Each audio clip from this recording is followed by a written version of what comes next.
She asked another man what he would do if her pregnancy was his. And in that moment, everything I believed about my life shattered. I always thought my marriage was strong. Not perfect, but real. We had history, trust, routines, the kind of quiet stability you don't question. So when my wife told me she was pregnant, I felt like I had finally stepped into the life I had always wanted. I was ready to be a father. I was happy, or at least I thought I was. But she wasn't. At first, it was small things.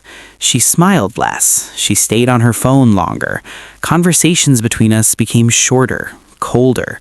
I told myself it was just stress, hormones, normal changes. I didn't want to believe anything else. Until one night. She had fallen asleep with her phone still in her hand. I don't know what pushed me to pick it up. Maybe it was instinct. Maybe it was fear I had been ignoring. But the moment I unlocked it, my world started falling apart. There was another man. Their messages weren't casual. They were deep, personal, intimate in a way that made my chest tighten.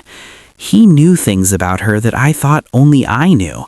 He comforted her, made her laugh, filled a space I didn't even realize was empty.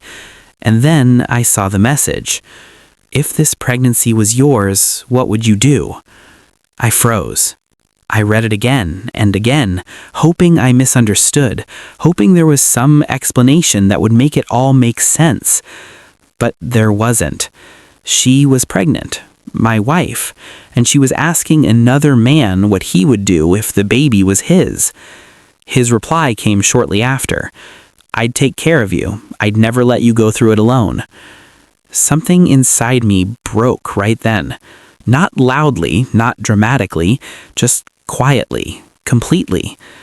The next morning, I couldn't pretend anymore. I showed her everything. At first, she denied it, said it was nothing, a joke, meaningless words. But the more I looked at her, the more the truth slipped through the cracks. And then she broke. She admitted they had grown close. What started as simple conversations turned into something deeper, something emotional, something real.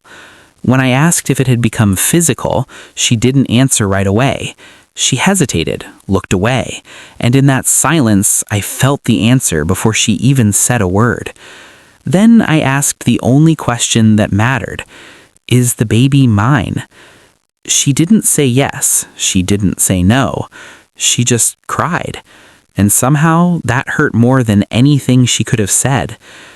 In that moment, I realized this wasn't just about a child. It was about betrayal, about trust being replaced without me even knowing it was disappearing.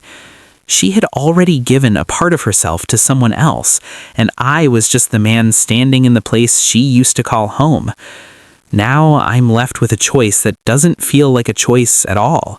Stay and live with a doubt that will never fully go away, or walk away and lose the life I thought was mine.